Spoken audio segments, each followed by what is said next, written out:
نہ ان کو عالم مانے نہ محقق, نہ کوئی بزرگ مانے نہ اللہ کا ولی. اس لیے کہ ہمیں عالموں کے لیے کا بھی ایک خول چاہیے اور صوفیوں کا بھی ایک خول چاہیے. جب تک اس خول میں یونیفارم میں کوئی نہیں ملے گا ہم اس کو عالم اور صوفی مان ہی نہیں سکتے. تو عقل کے داخل لیں اور اپنی قوم کو سمجھائیں. علماء کو کم از کم ایسی تربیت ملنی چاہیے کہ وہ حقیقت پر رہیں. علماء مصنوعیت کا شکار ہو جائیں, بناوٹ کے اسیر ہو جائیں اور دکھاوے سے کام چلائیں تو پھر سمجھ لیں کچھ نہیں بچتا, پھر پوری قوم نے گمراہ ہو جانا ہے. اس لیے 2-4 مسئلے رٹ کر کے عالم بننے کی کوشش نہ کریں. 4-4 سالہ 5-5 سالہ 6-6 سالہ کورس کر کے فخر نہ کریں. آپ 8 سال 10 سال پڑھ کے بھی شرمندگی اختیار کریں, شرمندہ ہوں, اور آپ کی جبین سے پیشانی سے شرمندگی کے قطرے ٹپکے جب آپ فارغ ہوں کہ ہم نے اسلاف کے مقابلے میں کچھ نہیں کیا, ہمیں کچھ نہیں آیا ابھی. اور جتنا کچھ پڑھ لیں آپ کے ہاتھ میں مدرسہ ایک چابی دیتا ہے. علوم و فنون کے خزانے تو بھرے پڑے ہیں, وہ تو سمندروں کی طرح ہیں. لوگوں نے علم کی منزلوں کو طے کرنے کے لیے کھانے پینے میں بھی وقت صرف نہیں کیا. روٹی کے نوالے پانی میں گھول گھول کے پی لیے کہ اتنا وقت نہیں ہے زندگی میں کہ علم کی منزلیں طے ہو سکے. امام شافعی رحمۃ اللہ علیہ فرماتے تھے جو یہ دعویٰ کرے کہ مجھے مکمل عربی آتی ہے وہ جھوٹا ہے. کوئی شخص یہ نہیں کہہ سکتا میں پوری عربی سیکھ گیا. آج یہ حال ہے ہمارا کہ چند کتابوں پر اکتفا کیے ہوئے مطالعہ چھوڑا ہوا ہے. میں کہتا ہوں ہمارے اندر مطالعے کی رمق پیدا کیجئے. آج مدرسہ اسی چیز کا نام ہونا چاہیے, کورس اس چیز کا نام ہونا چاہیے, تربیت تعلیم اس چیز کا نام ہونا چاہیے کہ ایک طالب علم جب اس ماحول سے نکلے تو وہ علم کا شہدائی ہو, وہ اپنی زندگی کو نہ کافی سمجھے اور ساری زندگی بیٹھ کر پڑھنے پڑھانے میں خرچ کر دے, اسے کسی اور چیز کی فکر نہ ہو. اگر ہم نے ایسے ذہن بنا دیے تو مدرسے نے اپنا کام دکھا دیا اور اپنا فرض پورا کر دیا. اور اگر ہم نے صرف یہ کیا کہ بناؤ سگار کر کے آرٹیفیشل تیاریاں کر کے ظاہری میک اپ کروا کے لوگوں کے سامنے مقبول کروا دیا, نعرے لگوا دیے, تو یہ کوئی کامیابی نہیں ہے. علم کے میدانوں میں جب اترو گے اور جب شیروں سے مقابلہ ہوگا تو کاغذ کے شیر نہیں چلیں گے. مولانا روم رحمۃ اللہ نے فرمایا تھا اپنی تلوار لوہے کی بنا, لکڑی کی تلوار میدان میں فیل ہو جائے گی. یہ جو لکڑی کی تلوار ہے تو لوگوں کو دکھا تو سکتا ہے مگر میدان میں لے جا کے لڑ نہیں سکتا. لڑنے کے لیے لوہے کی تلوار چاہیے. اس لیے میں ان طلباء کو نصیحت کروں گا اور یہاں بیٹھنے والے تمام حضرات عوام اہل سنت ان کے سامنے یہ معیار پیش کرنا چاہوں گا کہ حقیقت شناس بنیے اور یہ طلباء مطالعے کی دنیا میں داخل ہوں, پڑھیں, محنت کریں, حقیقی عالم بنیں اور اپنے علم کو ہمیشہ کم دیکھیں, اپنے آپ کو پیاسا سمجھیں, ہمیشہ پیاسا سمجھیں اور ہمیشہ طلب و جستجو میں رہیں. جیسا کہ اللہ کے محبوب نے فرمایا کہ ماں کی گود سے لے کر قبر کی گود تک انسان ہمیشہ پڑھتا رہے, سیکھتا رہے, طالب علم بنا رہے. طلب العلم من المہد الی اللحد, یہ ہے علم کا معاملہ. تو علم اس طرح اپناؤ کہ علم آپ کی شخصیت کو تبدیل کر دے اور آپ اپنے دین و مسلک کے لیے ایک ایسی پہچان بنے کہ آپ کے ذریعے سے دین و مسلک کا معیار بلند ہو, روایات کا معیار بلند ہو, ماحول کا معیار بلند ہو. عالم وہ ہے جو معیار کو بلند کرے, عالم وہ نہیں ہوتا جو معیار گرا دے اور گھٹا دے. عالم کی بول چال معیار بناتی ہے, عالم کی تقریر معیار بناتی ہے, عالم کا خطبہ معیار بناتا ہے. آج ہم کس قسم کی تقریر سن رہے ہیں جس میں جاہلانوں گھٹیا زبانوں پہ نعرے لگا رہے ہیں. ہم ابے اور تبے کے ساتھ گفتگو ہو رہی ہے, ہم نعرے لگا رہے ہیں, واہ واہ سبحان اللہ کر رہے ہیں. اسٹیجوں پہ گالیاں دی جاتی ہیں اور ہم واہ واہ سبحان اللہ کرتے ہیں. ہم سمجھتے ہیں ہم نے جو ذہنی خول بنایا دنیا اسی کا نام ہے. دنیا بہت بڑی ہے, جا کے لوگوں سے پوچھیں کہ وہ کیا رائے رکھتے ہیں ہمارے بارے میں. اس لیے اپنی زبان کو, تہذیب کو, کلچر کو, ہر چیز کو ہمیں ادب سکھانا ہوگا. ہمیں آج کے ذہن کے مطابق, اپنے اسلاف کے ورثے کے مطابق اپنے آپ کو ڈھالنا ہوگا. اسٹیج پہ بیٹھ کے جس کا تماشا کامیاب ہو جائے اس کا سکہ چل جاتا ہے, جس کے نعرے لگ جائیں وہ معیار بن جاتا ہے. یہ بہت بڑا زوال ہے. علمی معیار اپنائیے اور اپنے اسلاف کا جن کا نام لیتے, جن کے نعرے لگاتے ہو, جن کی نیازیں کر کے ہم اپنے آپ کو مستفیض کرتے ہیں اور جن کے نام سے اپنے آپ کو بلند کرتے ہیں, ان کا کردار, معیار, اخلاق بھی اپنائیے. ذرا دیکھیے ان کی باتیں اٹھا کر کے کتنی سنجیدگی سے انہوں نے کام کیا. آج تو ایسا لگتا ہے جیسے بعض لوگوں کی باتیں سن کے ٹھٹا مذاق ہو رہا ہے, ہنسی مذاق ہو رہا ہے, اور جیسے ہم کسی اور ہی دنیا میں چلے گئے ہیں. ایک زمانے میں مفتی احمد یار خان صاحب نعیمی رحمۃ اللہ نے لکھا تھا, اب جلسوں کا حال یہ ہے, اب یہ کتنی پرانی بات ہے اور اب کیا ہو گیا ہوگا. وہ فرماتے ہیں جلسوں کا حال یہ ہے کہ لوگ جب جلسہ سن کے آتے ہیں تو ایسا لگتا ہے تھیٹر سے آ رہے ہیں, کوئی ہنسی مذاق کا تھیٹر لگا ہوا ہے. یہ حالات ہیں. تو اس لیے اپنے آپ کو سنبھالیے اور یوں بہنے نہ دیجئے. اور اپنے اکابر، اب جو پہلے کے اکابر تھے ان تک تو ہم پہنچنے سے بہت قاصر ہیں، لیکن میں کہتا ہوں آج کے اکابر بھی جو آپ کے سامنے، اگر ان کا دامن بھی تھام لے تو غنیمت ہے. اللہ تعالیٰ ہمارے حال پہ رحم فرمائے. وآخر دعوانا الحمدللہ رب العالمین.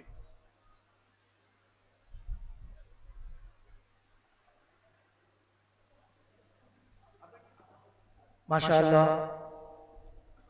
محترم جامعہ انوار القرآن جناب ڈاکٹر رضوان احمد نقشبندی صاحب اپنے خیالات کا اظہار فرما رہے تھے.